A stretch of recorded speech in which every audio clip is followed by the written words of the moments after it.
이번 부에는 마지막으로 근대란 무엇인지에 대해 토의할 건데요. 토의에 앞서 교수님께선 근대에 대해 어떤 생각을 가지고 있는지 여쭤보고 시작하도록 하겠습니다. 뭐 근대가 어떤 것인지는 여러분 다 잘 아실 겁니다. 예. 상식적으로 이야기하면 정치적으로는 그 대의제 민주주의가 나라마다 다양한 형태로 성립하고, 경제적으로는 그 산업혁명을 경과해서 그 공장제 형태로 생산 형태가 성립하고, 그다음에 유통 형태로는 이제 자유시장 경제 체제가 성립하는 공장제와 자유시장. 공장제가 분업을 말씀하시는 예, 공장제적, 그러니까 기계, 예. 예, 원동기를 사용하는 어떤 그 대생산 체제. 그게 공장제 생산이죠. 그 공장제 대생산 체제와 자유시장, 이것이 이제 근대 경제적 본질이라면은, 사회적으로는 이제 신분제 해체, 예, 문화적으로는 이제 개인주의와 합리주의, 뭐 이제 이런 것들을 요소를 들 수 있습니다. 이 모든 것을 관통하는 핵심적인 요소를 이야기하자면은 그 역시 그 사건의 주체로서, 근대적 사건의 주체로서, 그러니까 사적인 권리의 주체로서 개인의 자립이다, 이렇게 이야기를 할 수 있죠. 이러한 그 정치, 경제, 문화, 사회적, 그 과학적 변화가 16, 18세기에서 유럽에서 성립을 했죠. 그래서 그것이 이제 이후 지금까지 유럽이 세계를 지배하는 하나의 그 이제 새로운 문명을 창출했고 합니다. 그러면 이제 이 근대가 우리 한국 사회에서 어떻게 되느냐? 저는 크게 말해서 수입되었다, 배를 타고 들어왔다, 이렇게 생각합니다. 그래서 한국에서 유럽에서 16, 8세기와 같은 고전적인 의미의 근대라는 시대를 발견하기는 힘든다. 그리고 따라서 한국에 있어서는 어떻게 되냐면은 이 배를 타고 들어온 근대하고 한국의 전통 문명이 상호 충돌하고 또 접합하고 만나고 해서 새로운 어떤 문명을 창출해가는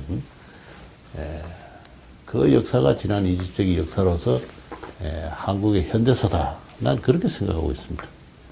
그래서 지금 그 두 백타, 전통과 근대라는 그 두 역사의 힘이 맹렬하게 상호작용을 하면서 새로운 어떤 문명을 만들어가고 있는 역사의 현 주소, 그 현대라는 주소 속에 우리가 살고 있다. 난 그렇게 생각합니다. 그러면 근대성이라는 게 교수님께서 말씀하신 근대성이 수입됐다는 점에서는 확실히 동의를 합니다. 그냥 왜 그러냐면 자생적으로 근대화가 된 국가는 영국이 유일하지 않습니까? 그렇지, 그렇죠. 네. 다들 외부적인 충격에 의해서 근대화를 이룩했는데,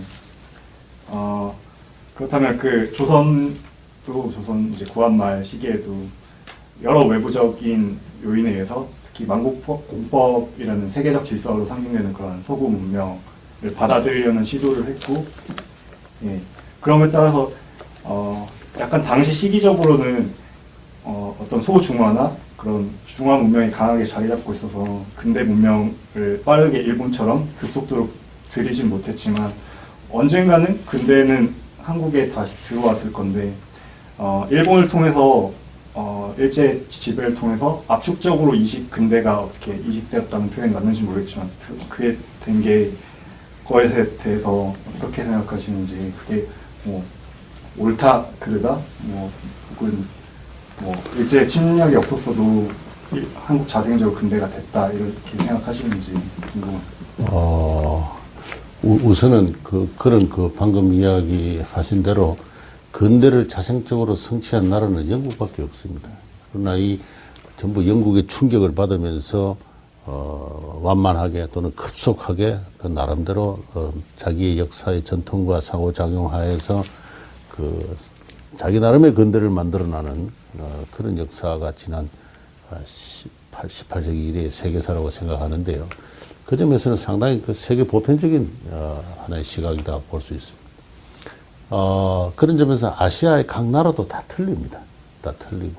그래서 일본은 자기 전통의 힘을 가지고 서구 근대를 소화를 해서 자기 힘으로 그 근대 국가를 천황제 국가라는 것을 하나 만들었다가 실패를 하고 했습니다만 어쨌든 일본은 일본 나름대로 강한 역사적 연속성을 지니면서 근대를 수용을 했고 중국은 워낙 큰 문명이고 장기 지속적이고 대규모 문명이니까 심각한 해체, 반식민지화의 위기에 빠졌다가 공산주의 혁명으로의 방식으로 서구의 근대에 대응을 해가지고 지금 독자의 유행을 좀 추구하고 있습니다. 베트남도 마찬가지고 나라마다 다 틀립니다. 우리 한국은 한국적 유형이 있는 것이죠.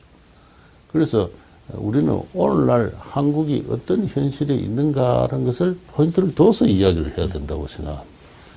그래서 앞서도 이야기했지만은 한국의 민주주의라는 것은 언제 어떻게 생긴 거냐.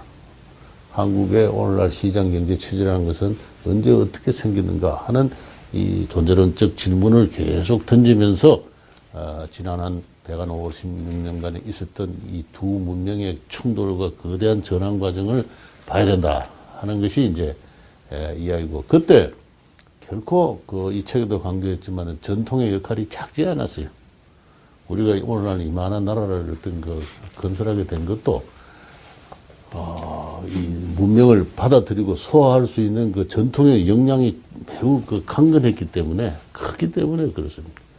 그래서 다른 후진국을 결코 이렇게 비하하는 이야기는 아닙니다만은 오늘날 동남아 여러 나라나 아프리카 제국이나 남미 제국에서는 그 전통으로부터 대응 능력이 취약해서 결국은 자기류의 하나의 새로운 문명을 융합해서 만들어낼 능력이 좀 결여돼 부족하기 때문에 이제 오늘날 저개발의 문제도 계속 이어지고 있는 측면도 있어요. 어쨌든 이 나라마다 동아시아만 보더라도 다 나라마다 상이한 어떤 근대를 성취해 왔는데 한국의 경우에는 유감스럽게도 식민지의 조선 왕조가 창조적이고 능동적인 대응을 하지 못함으로써 식민지라는 어떤 참 별로 유쾌하지 않은 경험을 이제 하게 된 건데 또 긴 역사에서 보면은 35년밖에 안 되지 않아요. 벌써 이 100년 전의 이야기고 그 문명의 유입과 접합, 융합 과정에서 35년보다 더 길고 중요한 대한민국의 역사가 있습니다.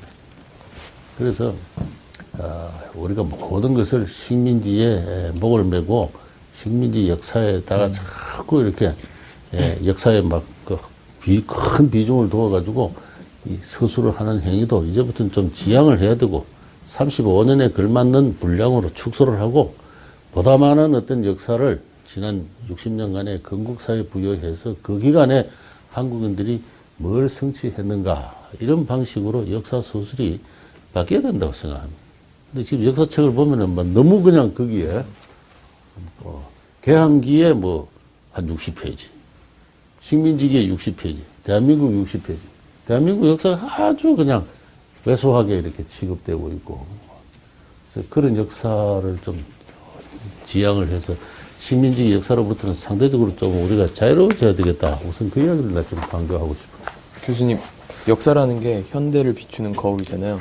그래서 좀 더 주제랑 멀어진 질문일 수도 있는데, 오늘날 보면 그 다국적 기업이나 그런 곳에서 임금이 싼 나라에서 또 자본을 노동력을 값싼 임금으로 노동력을 착취라기보단 아무튼 이용하고 그 자본을 본국으로 가져가서 다시 이윤의 재순환이 이루어지고 있는 실정인데 근대의 관점에서 봤을 때 그런 행위들은 어떻게 평가할 수 있나요? 오늘날 국제 자본이 주로 후진국에 다국적 기업으로 진출을 해서 후진국의 자원이나 노동력을 지금 수탈하고 있다.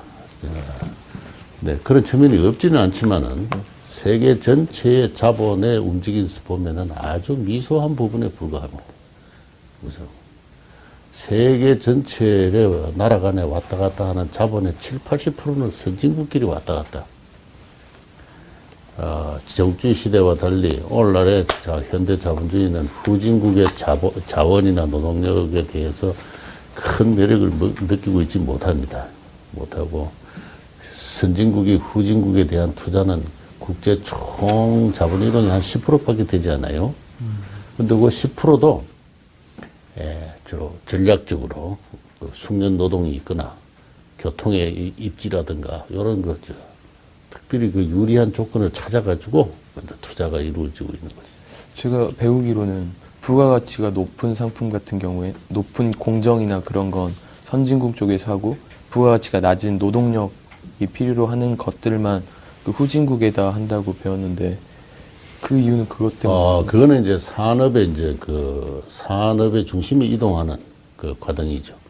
그 후진국에서 선진국에서 사양화, 선진국에서 이 노동력이 부족해져서 이렇게 버리려고 하는 산업을 후진국에서 받아들여 가지고 자국의 수출 산업으로 삼으려고 하죠. 그거는 자본 투자하고는 관계가 없고 전 세계적 규모의 산업의 중심의 이동과 관련 산업의 이동, 산업이라는 게 지역적으로 이동해 나가는 과정. 근데 그 이동하는 산업의 이동을 능동적으로 잘 캐치해가지고 그거를 잘 기회를 포착을 해서 그것을 경제개발의 호기로 삼았던 것이 바로 우리 대한민국. 1960년대에 그 노동집약적인 경공업을 우리가 수주산업으로 잡았잖아요. 그것은 선진국에서 벌써 사양화되고 있는 산업들을 우리가 받아들여가지고 우리의 저임금, 우수한 노동력과 저임금 노동력을 활용해서 선진국으로 그 제품을 수출한 것이죠. 그렇게 해서 공업화를 시작했습니다. 그래서 그것은 반드시 후진국이 나쁜 것만 아니고 활용하기에 따라서는 그 좋은 기회도 될 수 있는 것이 바로 이 산업의 국제적 이동입니다. 예, 저는 그 아까 말씀을 잠시 돌아가서 그 말씀하셨듯이 그 결국 우리가 흔히 말하는 한국의 근대화는 이제 전통 문명과 서양의 어떤 이식된 자유 문명이 이렇게 접합하고 상호작용하는 과정인데요. 그럼 이제 말씀하신 것처럼 특히 그 전통의 영향도 우리가 고려를 해야 될 텐데 이제 교수님께서 생각하시기에 뭐랄까 조선 후기가 어떤 남긴 유산이랄까? 그러니까 가깝게는 식민지 시기에 혹은 또 오늘날 대한민국에 이르기까지 이제 조선왕조가 가졌던 뭐 여러 가지 문명이나 혹은 제도나 의식들이 어떤 영향을 미쳤을 것 같은데 교수님께서 생각하시기에는 어떤 그런 유산 같은 것이 어떤 것이 있다고 보시는지? 저는 가장 중요한 것이 그 소농이라고 생각합니다. 제가 소농사회라는 이런 논문도 썼는데 소농이라는 것은 소규모 가족농업 아닙니까? 그 소규모 가족농업이 17, 18세기 이후에 일반적으로 성립했는데 세계를 쭉 들어봐도 농업의 단위가 이 소규모 소농으로 성립한 나라는 그렇게 많지가 않습니다.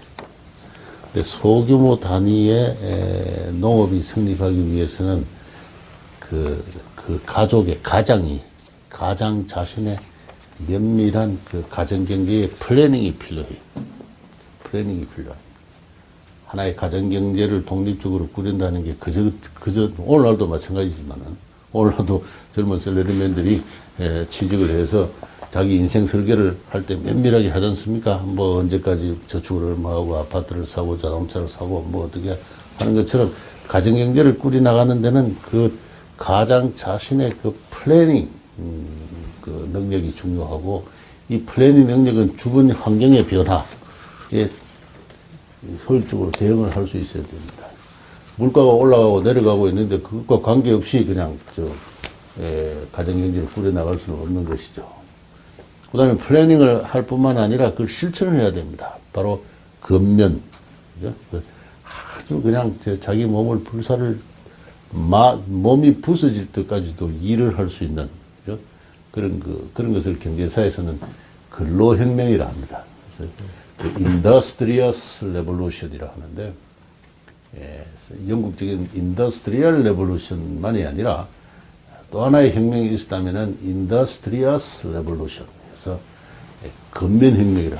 이 근면혁명이 바로 이 소농과 함께 성립해가지고 가정경제의 독립을 위해서는, 그러니까 처자식을 위해서라면 또는 내 자식을 공부시키기 위해서라면은 자기 몸을 그냥 완전 연소시킬 정도로 노동을 하는 강인한 노동 규율이 생겼다는 거죠.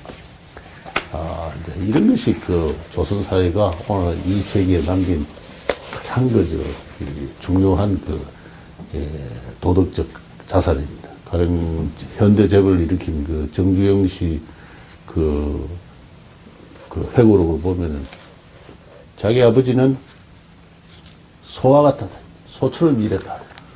겨울에도 쉬지 않고 산에 가서 돌을 드러내서 돌밭을 개간했고 평생 쉬어본 적이 없는 그 아버지의 그 근면함.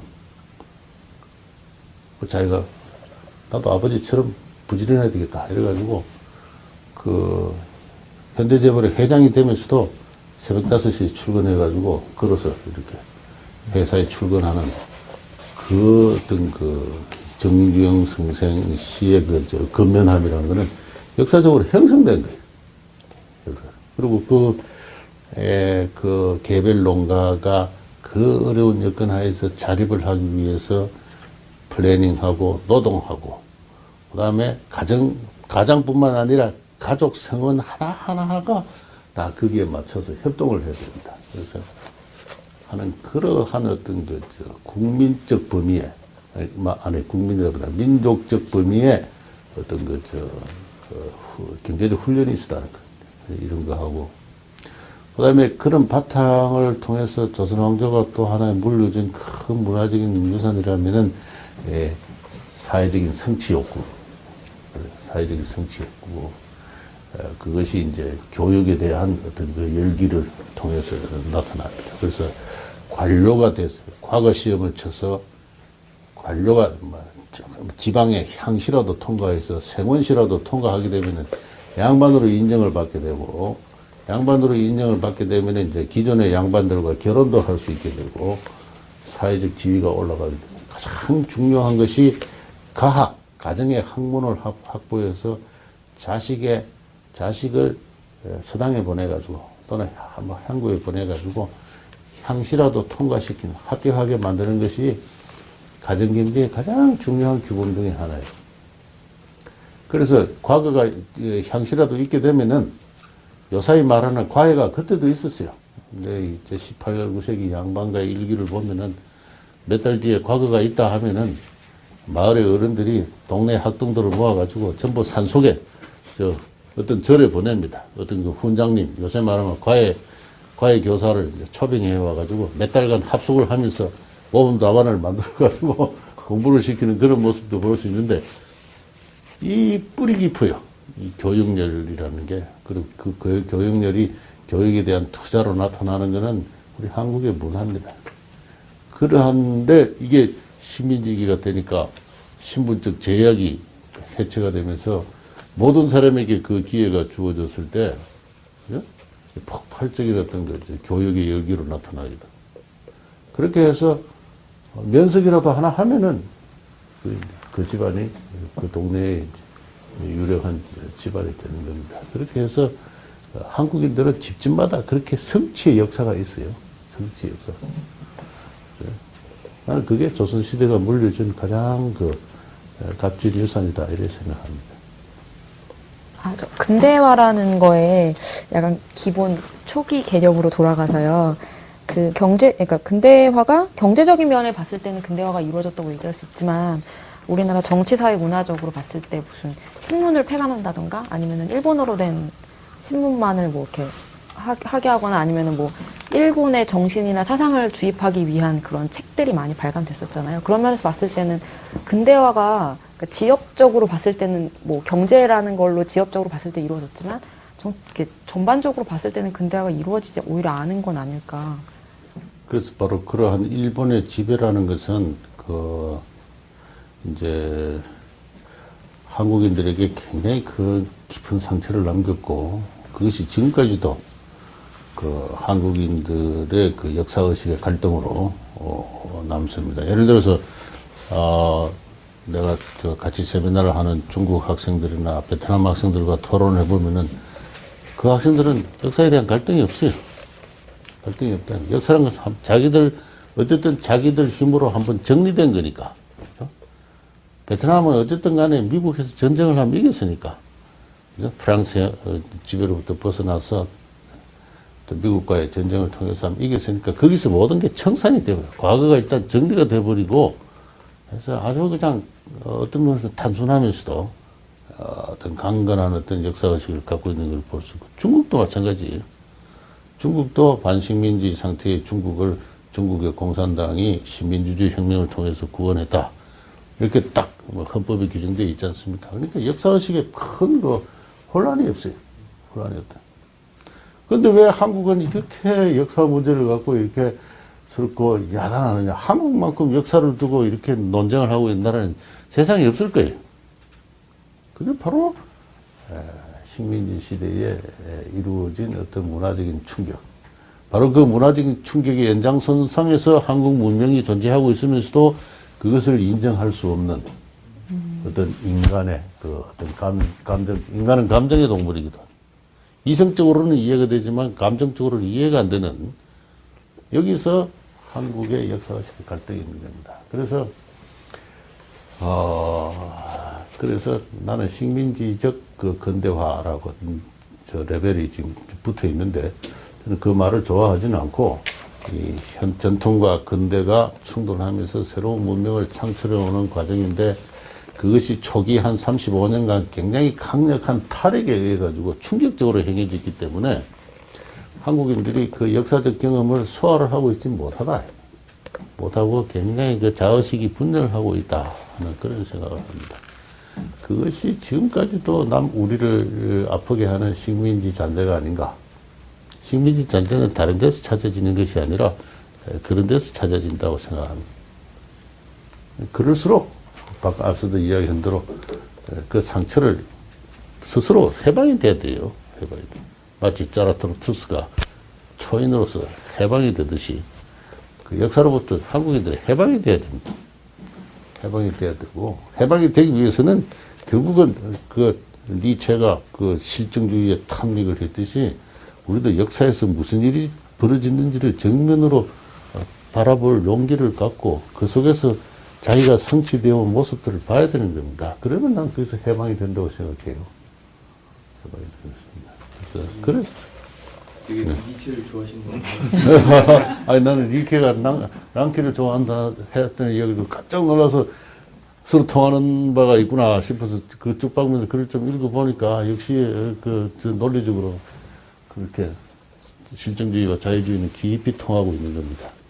또 질문 드리고 싶은 게 고등학생이 읽는 거라 또 이 질문을 꼭 드려야 되겠다고 생각한 게 근대라는 게 아까 교수님이 말씀하셨듯이 철학적인 문제잖아요. 근대라는 것 자체가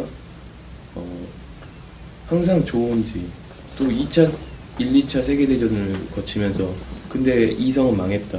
그런 논의도 있었잖아요. 포스트 모더니즘도 등장했고 근대에 대한 가치 판단은 어떻게 하시는지. 그러니까 근대 소위 포스트 모더니즘 근대를 넘어서자 하는 그런 탈근대 논의를 왕성하게 해왔습니다. 탈근대 논의가 왕성하게 있기 전에는 또 막스주의가 있었습니다. 그래서 막스주의가 이 근대를 많이 비판을 했죠. 근대라는 것은 또 하나의 인간 소외, 인간 억압의 체제다. 그러나 그 막스주의적 그 대안이구만 해체돼 버렸습니다. 그렇죠. 사회주의가 오히려 자본주의보다 더 심각한 관료제적 전체주의적 억압체제다 하는 것이 이제 결과적으로 이제 사회주의 스스로 그걸 인정을 하면서 자기 체제를 해체시켜 버렸습니다. 이제 그렇지 않은 나라가 이제 중국이니까 중국은 지금 사회주의적 그 혁명을 위해서 지금 하나의 시장주의적 그 단계를 밟고 있다고 하니까 앞으로 이제 중국에서 근대 문명의 대안이 이제 어떻게 모색될지 그거는 인류사의 과제죠. 그 어떻게 될지 10년, 20년, 30년 뒤에 어떻게 될지 알 수가 없습니다. 거기에 대해서 낙관적인 전망을 하는 사람도 있고 비관적인 전망을 하는 사람도 있는데 15억이라는 큰 인구가 하나의 그 문명사의 큰 실험을 하고 있으니까 우리는 이제 그걸 지켜볼 수밖에 없는 것입니다. 그러면 중국 이외에 그러면 탈근대의 다른 대안이 뭐냐? 뭐 많은 비판이 있지만은 뚜렷하게 지금 어떤 자유시장 경제 체제의 대안으로서 또는 대의민주주의적인 어떤 이 정치 체제의 대안으로서 탈근대를 이야기하는 내용이 뭔지는 뚜렷하게 잡히지는 않아요. 그러나 이 근대라는 게 완전한 게 아니니까 근대를 자꾸 비판함으로써 보다 완벽한 근대를 만들자 하는 그러한 취지로서 이제 이해를 할 뿐이죠. 그러나 새로운 어떤 그 대안이 적극적으로 주어져 있지는 않다고 그렇게 생각합니다. 그래서 나는 서구 문명에서 발생한 이 근대라는 것은 끊임없이 진화를 하는 것이다 이렇게 생각합니다. 근대 자체도 고정되어 있는 것이 아니라 18세기 근대하고 19세기 근대가 다르고 18세기 근대에 어떤 도전이 주어지면은 그 도전을 극복하면서 19세기 근대가 생겨나게 되고 19세기는 막스주의, 뭐 페비아니즘, 뭐 온갖 이제 사회민주주의 이제 도전이 이렇게 제기되고 나서 오늘날의 현대 이 자유주의, 자유민주주의나 시장경제 체제는 또 다른 대안으로 끊임없이 진화하고 있는 것이다 이런 생각을 합니다. 그래서 우리 한국인들이 앞으로 어떠한 문명을 건설해 나갈 것인가 이거 하나의 대안이죠. 우리가 어떤 식으로 새로 바람직한 어떤 현대 문명을 우리의 전통과 근대를 접합하면서 만들어낼지 우리 한국인들의 그 역량에 달려있는 문제라고 생각을 하는데 그래서 나는 우리가 역사를 대해서 논의를 하고 논쟁을 하고 하는 초점도 이렇게 미래지향적으로 맞춰져 가지고 해야 되지 않느냐 하는 그런 생각을 하고 있습니다. 한편으로 아까 교수님께서 말씀하신 유용성이라는 거 있잖아요. 네. 역사라는 것 자체가 그렇게 유용성이라기보다 아까 교수님께서 말씀하셨듯이 문화적인 측면도 있잖아요. 문화적인 영역 그런 부분도 고려해야 되지 않을까요? 그러니까 나는 우리가 역사에 대해서 관심을 갖는 중요한 이유는 존재론적 의문에서 나는 어디서 와서 어디로 가느냐 하는 그 개인의 존재론적 의문이 여러 가지 그 어떤 정신적 생산 활동을 일으킨 것과 마찬가지로 한 나라가 발전하기 위해서는 이 나라, 이 국민적 차원에서 제기되는 존재론적 의문이 있어야 된다고 생각해요. 그래서 이 대한민국이라는 나라는 언제 어떻게 성립했느냐. 그래서 이 대한민국이 좀 불완전하나마 그래도 지금 이 운영하고 있는 이 자유민주주의 체제나 시장경제 체제가 언제 어떻게 성립을 한 거고 그것의 한국적 특질은 뭐냐 하는 이런 질문에서 우리가 역사에 대한 관심이 이제 나아갈 필요가 있다고 생각합니다. 그렇게 되면은 그 질문을 중심으로 해서 건전한 국민적 통합이 이루어진다고 생각합니다. 그게 바로 역사학이 현실에 기여할 수 있는 하나의 그 usefulness, 역사학의 유용성이다 이렇게 생각합니다. 이런 질문을 매개하지 않고 추상적으로 과거를 거슬러 올라가 가지고 단군 할아버지를 다시 찾아내고 뭐 북한에서처럼 마치 단군등을 건설해 가지고 신전에 참배하듯이 그렇게 하듯 그런 식으로 국민적 통합을 이루어서는 결코 그 국민적 통합이 생산적이고 유용한 역할을 할 수 없을 것이다. 그렇게 생각을 하는 것이죠. 그런 면에서는 바로 그러한 그 어떤 국민적 어떤 존재론적 질문과 관련해서 문화적인 현상도 보다 어떤 신비적이고 어떤 민족주의적인 어떤 원초적인 감정 차원에서의 통합보다도 하나의 문명화된 자유인으로서 이제 하나의 새로운 어떤 그 통합의 질서를 모색해 나가는 그러한 방향으로 진보할 것이 아니냐 하는 그런 것입니다. 그래서 아까 이제 그 근대 인간이면은 이기심만을 추구하는 어떤 상인적인 인간형으로서 이제 상호 갈등만 하고 경쟁만 하는 그런 인간형일 수 있지 않느냐. 그런 비판이 많이 있어요. 제가 호모 에코노미쿠스라는 말을 그렇게 했을 때 사람들이 강자의 논리다, 있는 자의 논리다 이런 식으로 많이 비판을 하는데 서구의 근대라는 건 결코 그런 게 아닙니다. 그렇게 척박한 강자의 논리로서 근대가 성립한 것은 아니고 그 아담 스미스라는 사람이 바로 이런 그 경제 인간의 그 인간형을 제시했을 때는 굉장히 도덕적인 인간이에요. 굉장히 도덕적인 인간이에요. 그 최근에 아담 스미스에 대해서 좋은 책이 많이 나왔으니까 그걸 한번 읽어보십시오. 그래서 아담 스미스의 국부론이나 그보다 앞서서 도덕감정론이라는 그 책에서 아담 스미스가 추구한 인간은 굉장히 합리적이고 영리를 추구하는 인간이지만 굉장히 도덕적인 인간이고 따라서 하나의 큰 어떤 그 통합을 가능케 하는 그러한 그 인간형입니다.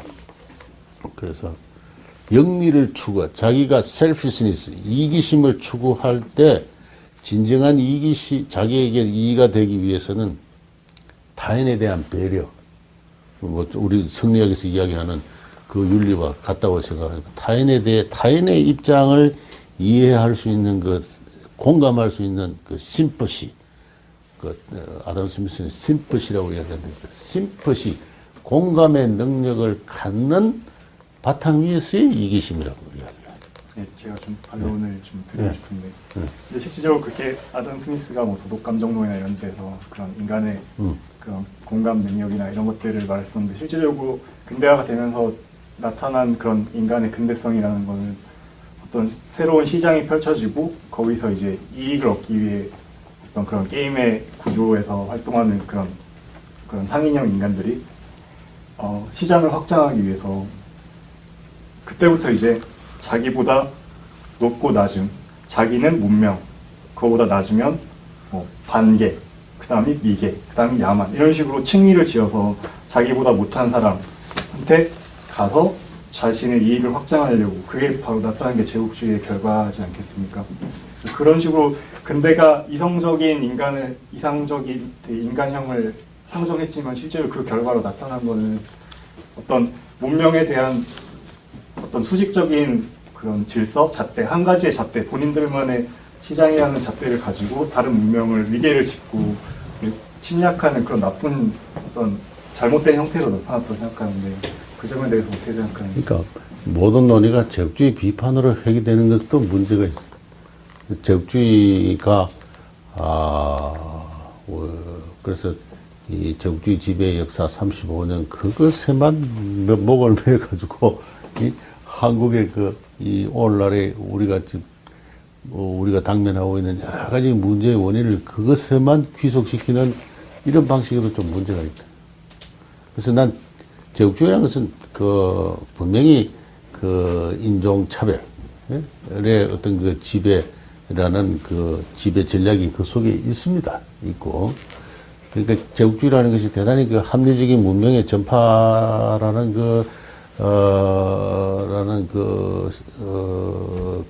문명의 전환의 흐름만은 아니고 동시에 그 과정에서 인종차별이라는 그러한 또는 저개발의 유발이라는 이러한 요소가 분명히 있는 것이죠. 그런 기분도 마찬가지일 거예요. 지금 여러 동남아시아나 여러 다른 나라 후진국을 여행을 해보세요. 스스로 소득 2만 불 되는 나라의 국민으로서 아마 오만함이 스스로 자기도 알게 모르게 배어 있을 거예요. 난 필리핀에 가서 그런 느낌을 받고 내가 얼마나 강경한 인간인가를 내가 좀 알게 돼. 한때 식민지를 지배받았던 사람이 이제는 마치 어시되면서 내가 여기 관광을 하고 있구나 하는 것을 느꼈습니다. 인간은 그렇게 강조하고 감정적으로 무책임한 어떤 그런 데가 분명히 있습니다. 그래서 제국주의라는 그런 데가 있죠. 그래서 그것을 부정하는 것은 아니고 그러나 지금은 제국주의 시대가 아니잖아. 우리는 이미 해방돼 가지고 벌써 지금 몇 년이에요. 그래서 역사를 다른 관점에서 재해석을 해서 보다 건전한 통합의 어떤 논리를 발견하려고 노력하는 그런 관점에서 역사를 지금 재구성을 하고 있으니까 제국주의 비판에만 이제 목을 뺄 필요는 없다. 그게 바로 내가 아까 이야기한 이 식민지적 아직도 남아있는 잔재가 아니냐 하는 그런 생각. 아직도 식민지인이 자유인이 아니다. 네? 모든 초점을 거기에 맞춰가지고 항상 생각하고 있다면 우리 한국인이 아직도 되었다고는 보기 힘든 게 아닌가 생각이 들 정도였다고 생각합니다.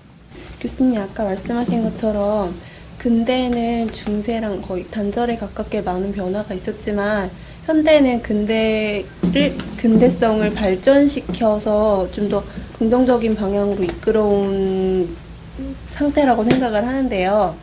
근데 지금 같아서는 앞으로 계속 개인이 합리성을 추구하고 경제적 이익을 추구하다 보면 전 지구가 같이 공존하는 방법을 생각하면서 지구촌이 실현될 거라고 생각을 해요. 그러니까 그러니까 기술적인 부분도 받쳐주고 있고 계속 경제적인 면을 추구하다 보면 결국 인류애적인 측면으로 가면서 지구촌이 실현되지 않을까라고 생각을 하는데요. 교수님은 어떻게 생각하세요? 그래요. 굉장히 낙관적인 생각을 하고 있는데, 단기적으로는 더 들까요?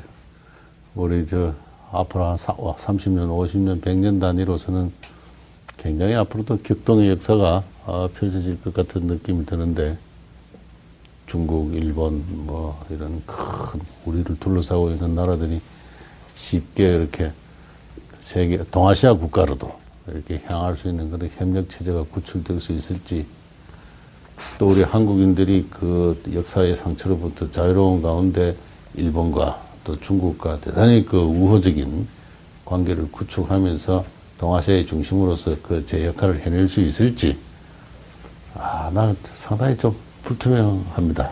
불투명하고, 무엇보다도 한국인들이 너무 이렇게 사회적, 정치적 갈등이 심하니까, 여기서 건전한 어떤 정치적 리더십을 창출하기가 상당히 힘들어서, 점점 그런 어떤 정치적 리더십, 건전한 정치적 리더십의 창출 가능성이 작아져 가는 것 같은데, 그럴 경우에 이제 불가피하게 닥칠 통일의 문제라든가 이런 것들을 대응해낼 어떤 데 있어서 얼마나 효율적으로 잘 할 수 있을까 하는 그런 의구심이 나는 오히려 현실적으로 더 많이 들어요. 그래서 어떻게 잘 할 수 있을 것이라고 봅니까? 질문할 거 없으면 제가 마지막 질문하고 끝내기로 할게요. 일단 교수님 말씀을 들으면서 교수님이 주장하시는 이론은 과거에 얽매이지 말고 현재나 미래지향적인 역사적 관점에서 우리 역사를 바라보자. 그러자는 말씀이신 것 같은데요. 그러면 일단 두 가지 질문을 드리고 싶은데요. 처음에 민족주의와 교수님 이론이 과연 양립할 수 있는 건지, 그리고 두 번째로 교수님 이론을 좀 더 명확하게 하고 오해를 풀기 위해선 이 질문을 꼭 해야 될 것 같은데요. 일본을 그럼 우리는 어떻게 바라봐야 되는지 거기에 대해 명확하게. 그러니까 민족주의는 하나의 역사적으로 생겨난 것이고 자연스럽게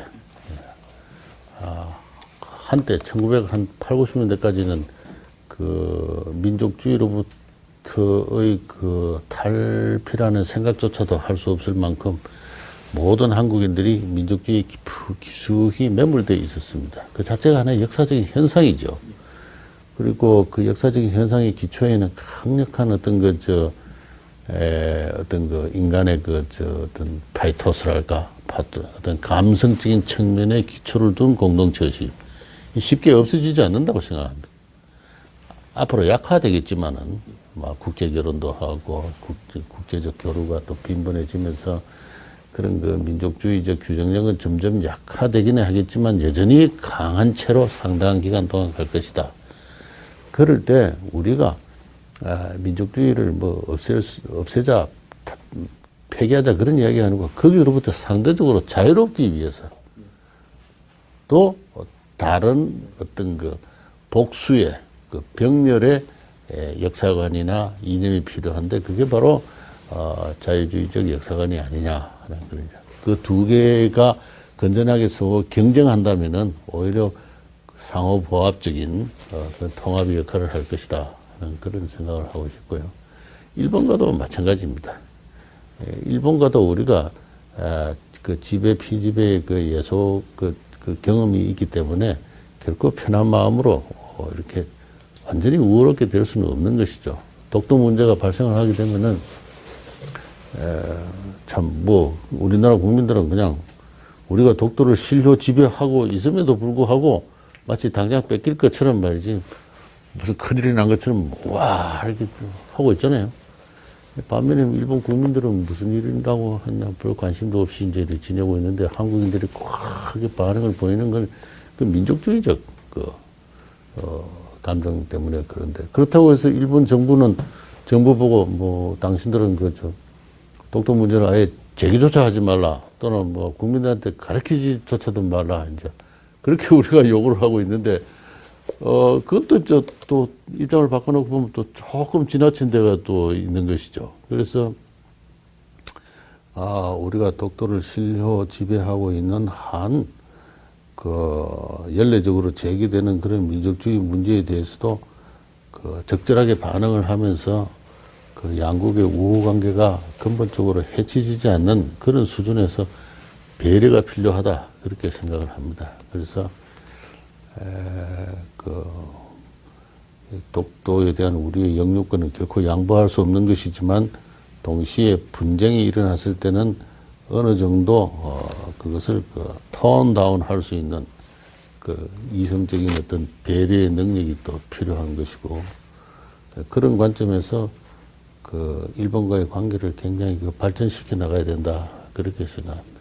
그래서 1년에 한 번씩 있는 연례 행사로 생각하고 또는 몇 년에 한 번씩 있는 서로 가면극을 쓰고 연극을 한다 생각해서 그냥 그렇게 지나갈 일이라고 생각하고 그런 가운데서 진정한 우호의 관계를 추구해 나가는 것이 일본과의 주어진 과제가 아닌가.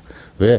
서로가 이 가치가 같으니까 어쨌든 간에 자유 가치 이념이라는 측면에서는 서로 동맹을 믿을 수 있는 그러한 것이 일본이니까 바로 이웃의 바로 옆에 좋은 이웃을 둔다는 것은 굉장히 큰 복입니다. 복이고. 그래서 그런 것을